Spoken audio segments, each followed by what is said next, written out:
여호와는 나의 목자시니 내게 부족함이 없으리로다. 그가 나를 푸른 풀밭에 누이시며 쉴만한 물가로 인도하시는도다. 내 영혼을 소생시키시고 자기 이름을 위하여 의의 길로 인도하시는도다. 내가 사망의 음침한 골짜기로 다닐지라도 해를 두려워하지 않을 것은 주께서 나와 함께 하심이라. 주의 지팡이와 막대기가 나를 안위하시나이다. 주께서 내 원수의 목전에서 내게 상을 차려주시고 기름을 내 머리에 부으셨으니 내 잔이 넘치나이다. 내 평생의 선하심과 인자심이 반드시 나를 따르리니 내가 여호와의 집에 영원히 살리로다. 주님, 저희의 발걸음을 오늘도 예배당으로 또 주님의 부활하심을 기억하여 하나님 주의를 기억하게 하심을 감사를 드립니다. 하나님, 바라옵기는 이제 성령님께서 저희와 함께 하시고 저희를 인도하셔서 신령과 진정으로 예배를 드리게 하여 주옵소서. 주님께는 영광이요 저희에게는 기쁨과 구원의 시간이 되게 하여 주옵소서. 예수님의 이름으로 기도합니다. 아멘. 경배 찬송 8장 1절과 4절 찬송 드리겠습니다.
이 시간 하나님 앞에 죄 고백을 드리겠습니다. 사랑의 하나님, 저희는 때때로 주님의 곁을 떠나 길 잃은 양처럼 방황하려 육신의 욕망에 집착하며 살아왔습니다. 또한 주님의 말씀을 저버리고 빛의 자녀된 삶 살지도 못했습니다. 용서의 하나님, 죄를 고백하고 회개하는 저희의 기도를 들으시고 자비와 긍휼을 베풀어 주옵소서. 우리 주 예수 그리스도의 이름으로 기도드립니다. 아멘. 죄사함 받기를 원하는 교우 여러분, 용서하시는 하나님의 말씀을 들으십시오. 만일 우리가 우리 죄를 자백하면 그는 미쁘시고 의로우사 우리 죄를 사하시며 우리를 모든 불의에서 깨끗하게 하실 것이요. 아멘. 성령 1장 찬송드립니다.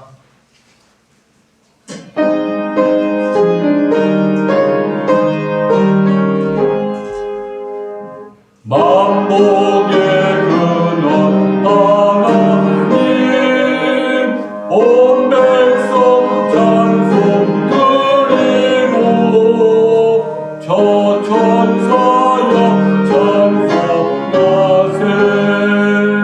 찬송 성부 성부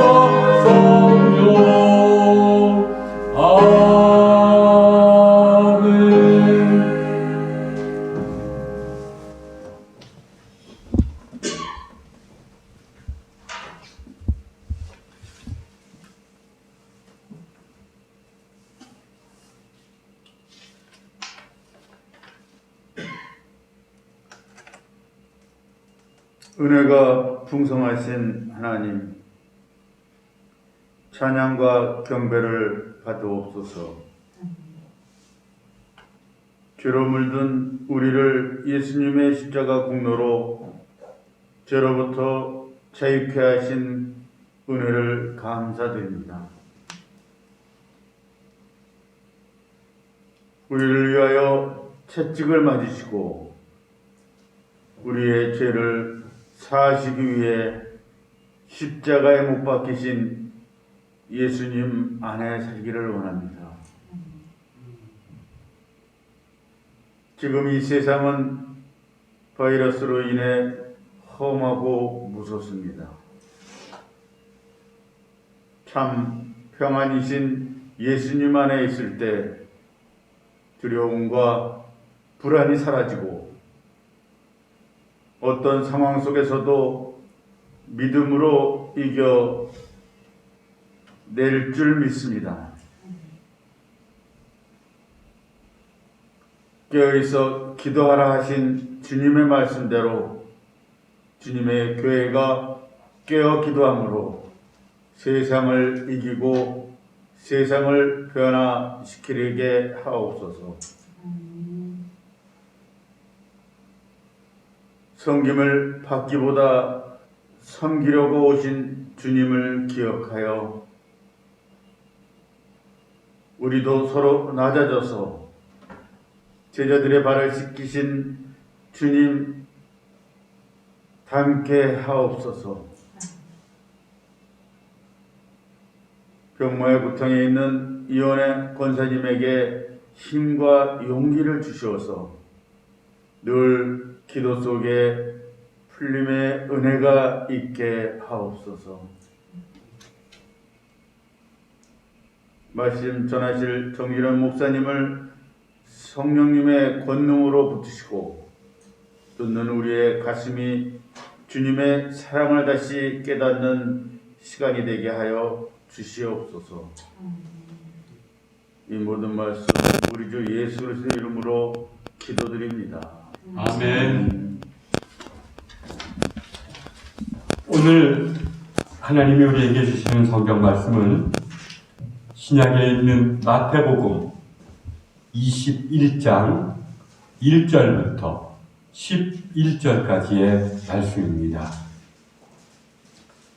제가 봉독하겠습니다. 그들이 예루살렘에 가까이 가서 감람산 벳바게에 이르렀을 때에 예수께서 두 제자를 보내시며 이르시되 너희는 맞은편 마을로 가라. 그리하면 곧 매인 나귀와 나귀 새끼가 함께 있는 것을 보리니 풀어 내게로 끌고 오라. 만일 누가 무슨 말을 하거든 주가 쓰시겠다 하라. 그리하면 즉시 보내리라 하시니 이는 선지자를 통하여 하신 말씀을 이루려 하심이라. 일러스되 시온 딸에게 이르기를 내 왕이 내게 임하나니 그는 겸손하여 나귀 곧 멍에 매는 짐승의 새끼를 갖도다 하라 하였느니라. 제자들이 가서 예수께서 명하신 대로 하여 나귀와 나귀 새끼를 끌고 와서 자기들의 겉옷을 그 위에 얹음에 예수께서 그 위에 타시니 무리의 대다수는 그들의 겉옷을 길에 펴고 다른 이들은 나뭇가지를 베어 길에 펴고 앞에서 가고 뒤에서 따르는 무리가 소리 높여 이르되 호산나 다윗의 자손이여 찬송하리로다. 주의 이름으로 오시는 이여 가장 높은 곳에서 호산나 하더라. 예수께서 예루살렘에 들어가시니 온 성이 소동하여 이르되 이는 누구냐 하거늘 무리가 이르되 갈릴리 나사렛에서 나온 선지자 예수라 하니라. 아멘. 오늘은 종려 주일입니다. 종려 나무란 우리가 흔히 야자수를 연상하면 됩니다. 잎사귀가 사람 손바닥 같이 생긴 나무를 우리가 종려 나무라고 합니다. 그래서 예수님께서 예루살렘에 들어오실 때 많은 사람들이 종려나무 가지를 베어서 땅바닥에다가 깔아놓으신 것을 그것을 또한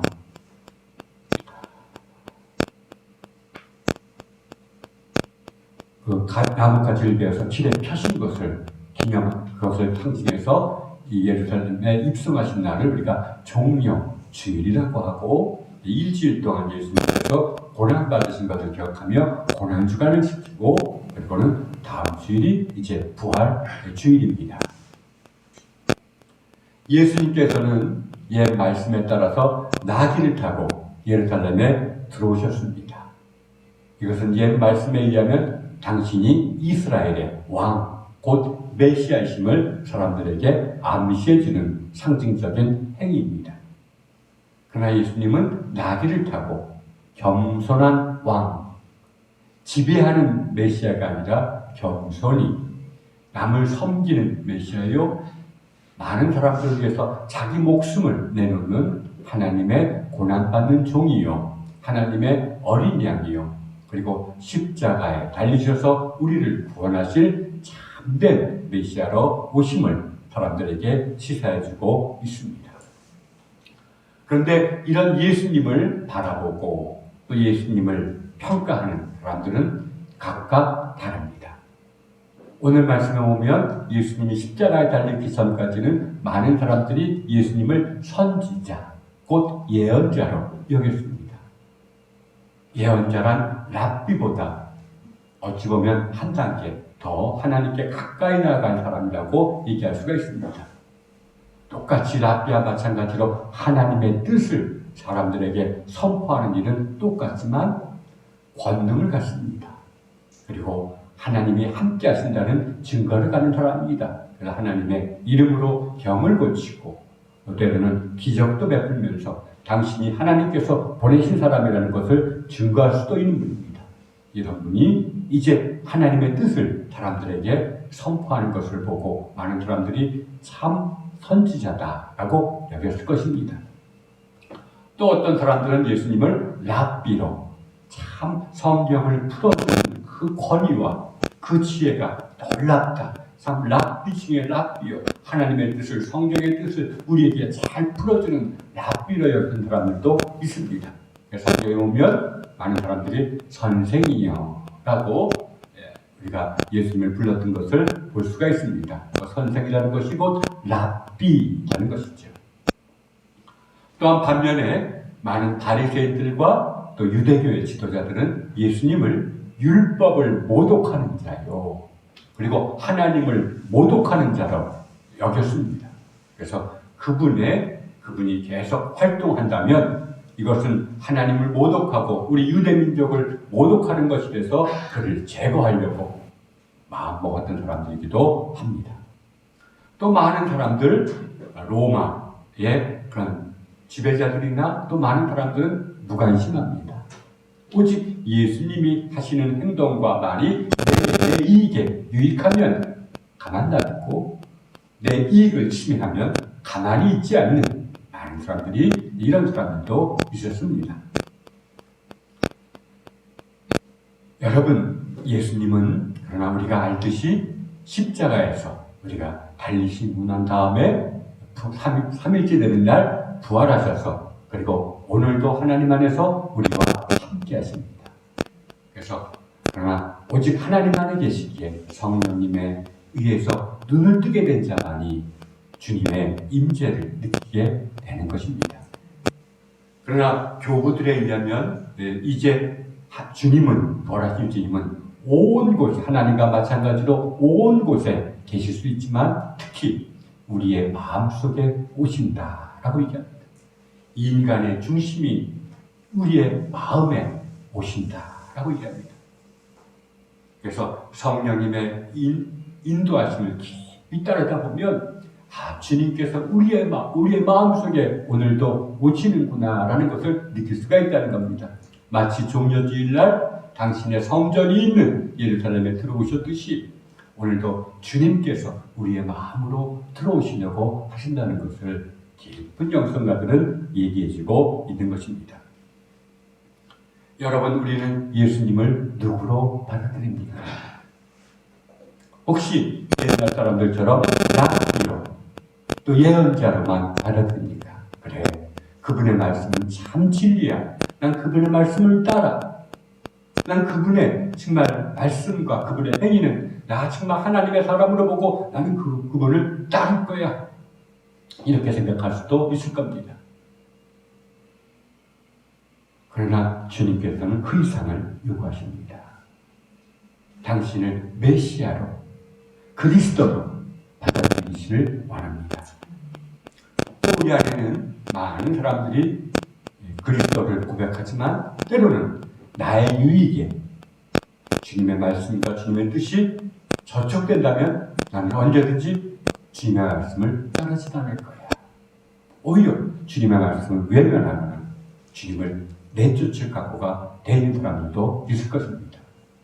주님의 말씀이 또 주님의 행동이 나의 삶을 보호해주고 나를 안위시켜주고 나를 인도해 준다면 내가 따르지만 주님의 말씀이 주님의 행동이 나의 그런 안전과 그리고 나의 번영을 꿈꾸는 나의 삶의 생각에 반대된다면 언제든지 나는 주님을 버릴 각오가 돼 있다라고 생각하는 사람들도 겉으로는 없는 것 같지만 속으로는 있을 수도 있습니다.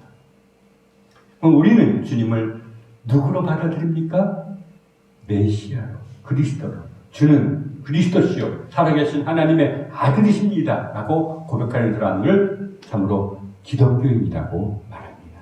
그리스도인이라고 말합니다. 이것을 우리가 지적으로 고백하는 것, 여기서부터 시작하는지 몰라도 그냥 더 깊어져야 됩니다. 그래서 우리가 진정으로 주님을 메시아로 여기고 주님이 내 마음에 오심을 우리가 받아들이는 자가 진정한 그리스도인이라고 얘기할 수가 있습니다.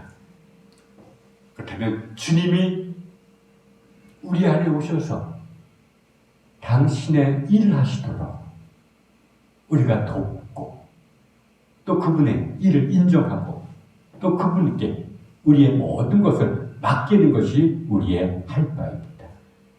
이것을 가리켜 믿음이라고 얘기합니다. 주님 오셔서 당신의 뜻을 내게 이루소서. 나는 모든 것을 당신께 맡깁니다. 이것이 참으로 온전한 믿음이라고 얘기할 수가 있습니다. 입술로는 주님을 그리스도라고 고백하지만 주님이 내 안에서 오셔서 하시는 일을 우리가 의심하거나 봐서 내가 동의하겠다거나 한다는 것은 아직 온전한 믿음에 이르지 못했다는 증거입니다. 주님이 우리 안에서 오셔서 당신의 일을 하시도록 우리가 신뢰하고 또 그분께 맡기는 것. 그래서 우리가 참으로 우리에게 중요한 것은 주님이 오셔서 우리 안에서 일을 하실 때 우리가 도울 수 있는 것은 오직 믿음뿐입니다.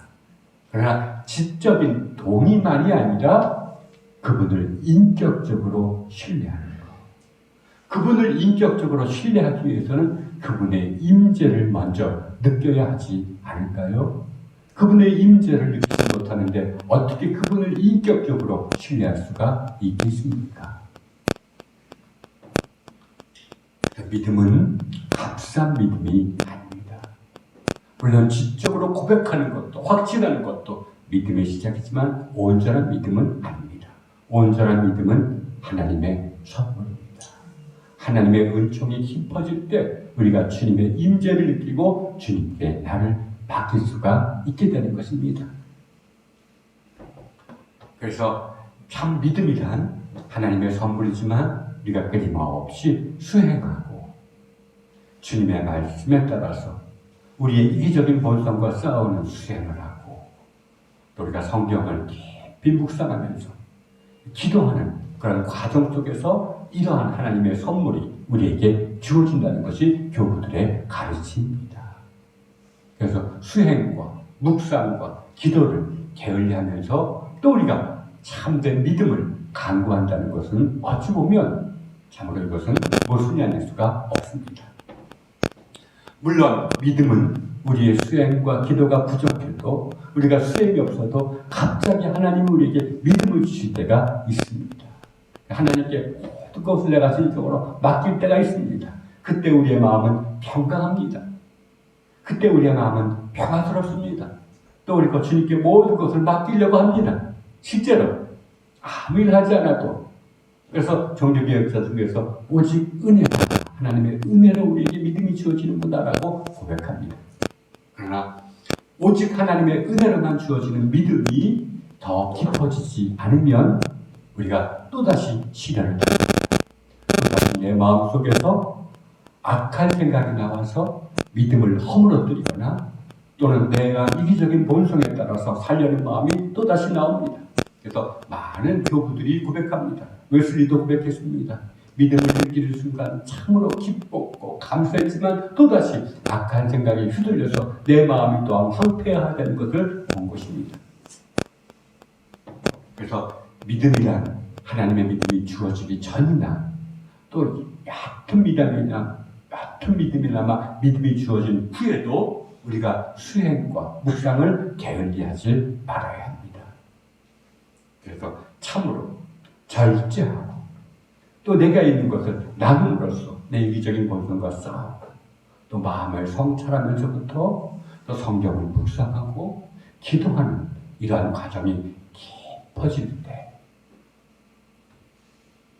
어느 순간 우리에게 고요함의 시간이 찾아옵니다. 그때 그 고요함 속에서 아무 소리도 들리지 않는 그 시간이 사실은 얼마나 두렵고 무서운 시간이겠습니까? 또 이 고요함 속에서 나의 무력함을 느끼는 것이 얼마나 내게는 참으로 견디기 어려운 시간입니까? 그러나 그런 시간을 조금씩 견디다 보면 주님의 임재를 느끼게 되고 주님께 맡기게 됩니다. 이걸 영성가들은 관상이라고 하고 어두운 마음을 겪어내는 십자가의 길이라고도 하고 다양한 이름을 붙이기도 합니다. 그러나 이러한 고요함 속에서 주님께 맡기는 그러한 것이 사실은 온전한 믿음이 아닐 수가 없습니다. 그러한 믿음은 반드시 사랑의 열매를 맺습니다. 그래서 웨슬리는 이것을 사랑을 낳는 믿음이라고 얘기합니다. 따라 우리는 온전한 믿음이 우리에게 주어지든 주어지지 않든 우리 할 바는 주님의 말씀대로 우리가 수행과 묵상을 정말 깊이 있게 해나가는 것이 우리의 일입니다. 그래. 내게 하나님의 은혜가 느끼지 못하고 믿음이 주어지지 않은 것처럼 느낀다 할지라도 그래서 나는 옛 성경의 사람들과 또 고대 영성가들의 볼을 잡아서 그래, 이 눈에 아무 증거 보이지 않아도 이 눈에 아무것도 보이지 않아도 난 주님의 말씀 따라서 절제하고 나누면서 묵상과 기도에 힘쓰는 삶을 살리라. 이러한 사람은 그러나 자기는 하나님의 은혜를 받지 못한 사람이라고 생각할지 몰라도 영성과의 은혜는 이미 하나님이 함께 하시는 자요 이미 하나님이 믿음을 선사하시는 자라는 것입니다.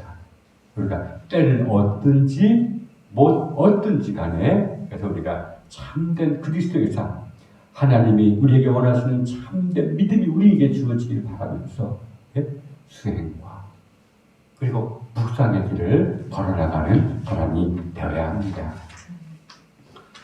참 이런 수행과 묵상이라는 것 우리가 어렵게만 생각할 것 없고 또 일상 속에서도 수행과 묵상을 하다 보면 일상 속에서도 이런 것이 나타납니다.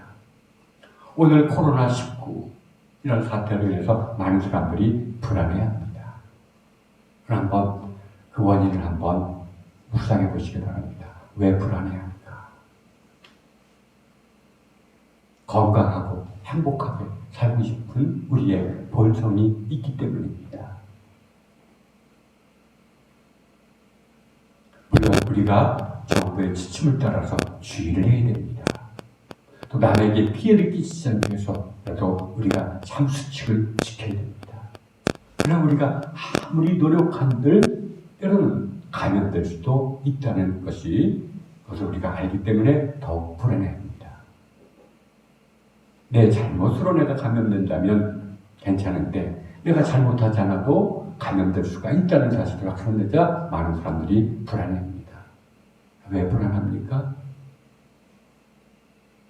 내 이기적인 본성을 통해서 나오는 생각 때문에 불안해집니다. 그 생각이 뭡니까? 완벽해지려고 내 건강과 내 삶을 내가 내 힘으로 완전하게 지키려고 하는 마음이 있기 때문에 그렇습니다. 그래서 참으로 우리가 불안해할 때마다 진인사 대천명, 그래 최선을 다하고 그러나 또한 하나님께 맡기자.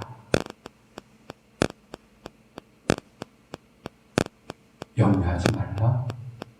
하나님께서 너에게 필요한 것이 무엇인지 아신다. 너희는 먼저 하나님 나라와 그의 의를 구하라. 이런 말씀을 묵상하시기를 바랍니다.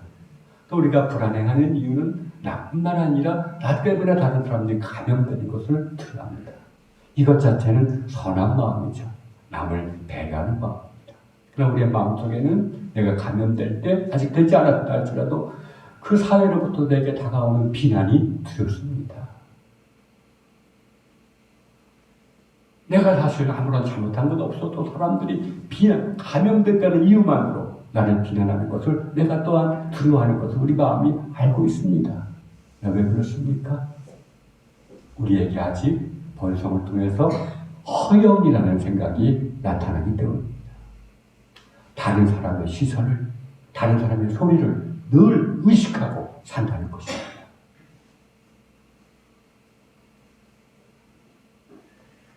이러한 우리들에게 성경은 어떤 말씀을 줄까요? 주님은 이렇게 말씀하셨습니다. 몸은 죽여도 영혼은 능히 죽이지 못하는 자를 두려워하지 말고 오직 몸과 영혼을 능히 지옥에 멸하실 수 있는 분을 두려워하라. 이런 불안이 있을 때마다 그래 진인사 대천명 또는 이런 주님의 말씀을 묵상하면서 우리가 정말 참으로 마음을 성찰하면서 이 마음을, 이런 악한 생각을 주님의 말씀으로 이겨나가는 선한 습관을 가지시기를 바랍니다. 또 마음속에 불안이 또 심하면 사람들이 노하게 되고 남을 어떻게 합니까? 정죄하게 됩니다. 그래서 이러한 일이 있을 때마다 꼭 사람들이 희생양을 찾습니다. 그 옛날 패스트 때에는 유대인들이 희생양이 되었고 또 어떤 때에는 어떤 특정한 사람들이 희생양이 되었던 것을 우리가 역사를 통해서 알 수가 있습니다. 그러나 누구 탓을 하려고 할 때, 또 내 마음이 불안하면 누구 탓을 하게 됩니다. 정부가 잘못했다. 그러나 이 코로나19의 그런 위력과 이런 정체성을 아직 알지도 못하는데 세계 모든 지도자들이 전전긍긍하고 있습니다. 그러나 누구 탓을 할 수가 없습니다. 이럴 때 오히려 우리가 정부의 지침을 잘 따르는 것이 중요하지 누구 탓을 해서 되지도 않습니다. 또 누구 신천지 때문에 그렇다. 어느 특정 집단 때문에 그렇다. 또 해외에서 온 사람 때문에 그렇다. 이거는 사실 우리 마음속에서 불안이 가져오는 그런 정죄하는 마음, 생각에 휘둘리는 결과가 아닐 수가 없습니다. 그래서 혹시라도 정죄하는 마음이 들 때마다 우리가 주님의 말씀으로 이겨나가시길 바랍니다. 주님은 뭐라고 하셨습니까? 비판을 받지 아니하려거든 비판하지 말라. 사도 바울도 늘 정죄하지 말라. 가르마다 잡힌 여인에게 예수님이 뭐라고 하셨습니까? 나는 너를 정죄하지 아니하리라. 사실 누구의 책임입니까? 중국 사람의 책임입니까? 신천지의 책임입니까? 아니면 특정한 사람의 책임입니까? 그러나 전문가들에 의하면 그 사람들의 책임이 아닙니다. 물론 부주의한 면도 없지 않아 있겠지만 결국은 인류 모두가 저마다의 행복을 꿈꾸고 저마다의 꿈을 실현하기 위해서 사실은 자연을 그리고 자연의 질서를 훼손했기 때문에 생기는 것이라고 합니다. 그렇다면 이거는 인류 모두의 책임이지 어느 특정한 사람의 책임은 아닌 것입니다. 그래서 참 그런 마음이 들 때 정죄하지 말고 오히려 이런 감염된 사람을 불쌍히 여길 줄 알고 또 따가운 사회의 시선을 받는 사람을 불쌍히 여길 줄 알고 오히려 그들을 불쌍히 여기는 것이 우리가 참으로 이런 수행과 묵상하는 사람이 가져야 될 자세가 아닐 수가 없습니다. 사실 선진국은 사실 성숙한 나라는 어떤 나라입니까? 확진자가 적은 나라가 선진국이 아닙니다. 확진자가 있어도 크게 불안해하지 않고, 확진자가 있어도 남을 정지하지 않는 나라와 공동체가 성숙한 나라와 공동체가 아니겠습니까? 사실 어찌 보면 이런 고난주간 속에 우리가 성경 말씀을 묵상하면서 또 내 자신을 성찰하면서 우리가 절제하고 또 우리가 나누면서 한다면 오히려 이런 고난주간에 하나님께서 우리에게 베풀어 주시는 은총과 뜻이 그 이전보다 더욱더 분명하게 드러나게 된다 믿습니다. 이러한 한 주간 되기를 주님의 이름으로 권면드리겠습니다. 기도하겠습니다. 하나님, 주님의 뜻이 이 땅에 이루어지옵소서. 또 우리 마음에도 주님의 뜻이 이루어지도록 우리에게 참된 믿음을 허락하여 주옵소서. 매일매일 주의 말씀을 묵상하고 주의 말씀으로 내 안과 바깥에서 오는 악한 생각과 소리들을 이겨나감으로써 참으로 이 어려운 시기에 절제하고 따뜻한 마음으로 나누는 주님의 사람 되게 하여 주옵소서. 예수님의 이름으로 기도드렸습니다. 아멘. 우리 이제 다 같이 사도신경으로 신앙 고백 드리겠습니다.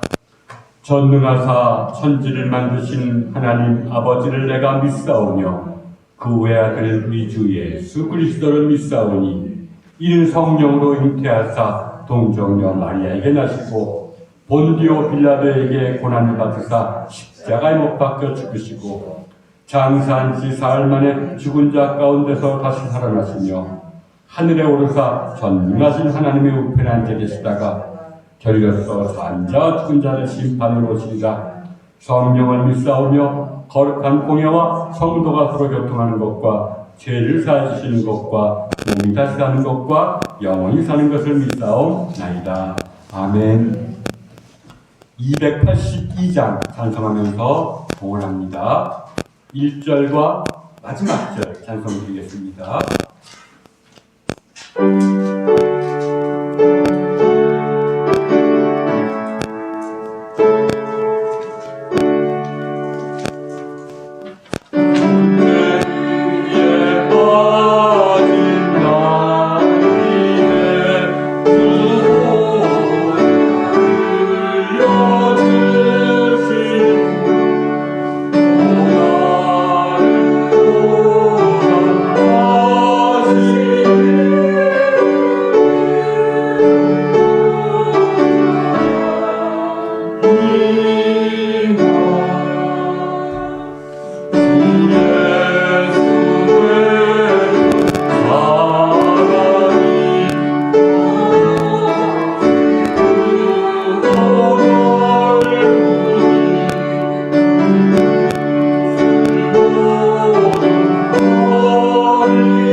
기도하겠습니다. 하나님, 이 어려운 때에 우리에게 참된 믿음이 있는지가 검증이 될 것 같습니다. 하나님, 이 시기에 더욱더 감사하고 담대하게 하여 주옵소서. 이에 드리는 예물 주님의 뜻에 따라 쓰일 때 주님의 사랑과 뜻이 이루어 주옵소서. 예수님의 이름으로 기도드렸습니다. 아멘. 교회 소식 몇 가지 알려드립니다. 다음 주일은 부활주일입니다. 그래서 우리가 이때 9시 30분 예배, 11시 예배, 그리고 영상 예배로 드리려고 합니다. 그래서 일단 교회 근처에 사시는 성도님들은 일부 9시 30분 예배에 참여해 주시면 감사하겠습니다. 그리고 그 외에 단원구와 사당과 본호동에 거주하시는 분들은 2부 11시 예배에 참여해 주시고, 또 기사정이 있어서 못 오시는 분들은 영상 예배를 우리가 11시 30분에 올려놓겠습니다. 그리고 다음 주간 새벽 기도에 우리가 인원이 많지 않고 묵상하기 때문에 우리가 화, 수, 목, 금 6시에 걸쳐서 우리가 참으로 우리가 마음을 성찰하는 시간 하나, 또 묵상하는 시간, 기도하는 시간, 또 더 나아가서 정말 고요함 속에 한번 젖어들려고 하는, 노력하는 시간, 이렇게 4시간을 가져들어갑니다. 세접식은 하지는 않습니다. 기억해 주시고, 그리고 수요 예배는 영상 예배도 여러분께 올려놓겠습니다. 자, 이제 찬송가 267장 1절과 4절 찬송하신 후에 축도로 마칩니다.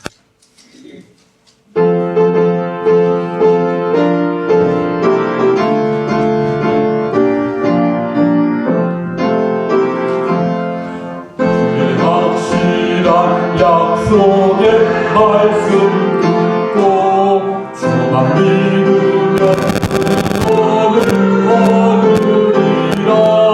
할렐루야 할렐루야. 내가 예수를 믿어 그의 흘리신 피로는 새 신성. 할렐루야 할렐루야. 내가 예수를 믿어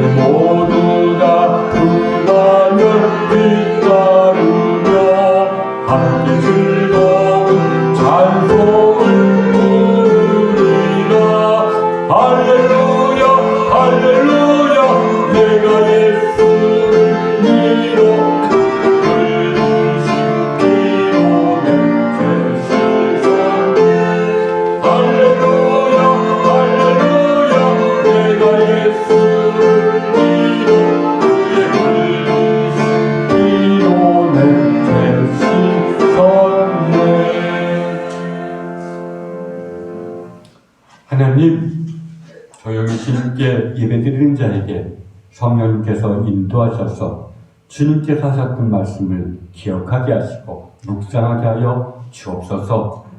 강하고 극히 담대하여 나의 종 모세가 너희에게 명한 율법을 다 지켜 행하라. 울어나 자로나 치우치지 말라 라는 말씀을 기억하게 하여 주시옵시고, 비판을 받지 아니하려거든 비판하지 말라는 말씀도 기억하게 하시고, 몸은 죽여도 영혼을 능히 죽이지 못하는 자들을 두려워하지 말고 오직 몸과 영혼을 능히 지옥에 멸하실 수 있는 일을 두려워하라는 말씀도 기억하게 하여 주옵소서. 오늘 이때에 우리가 참으로 주님께서 우리에게 명하신 그 계명을 온전히 묵상하고 지켜 행하고, 그래서 묵상하고 기도하는 한 주간 될 때 주님의 은총을 기다리는 우리들에게 주님 권능을 베풀어 주옵소서. 오히려 이때에 우리 성도들이 주님의 빛과 사랑을 드러낼 수 있는 그런 역할을 감당하게 하여 주옵소서. 이제는 성부와 성자와 성령 삼위일체 하나님의 은총이 여기 모인 자들과 그리고 영상을 통해서 예배드리는 모든 이들에게 영원토록 함께 오시기를 간절히 축원하옵나이다. 아멘.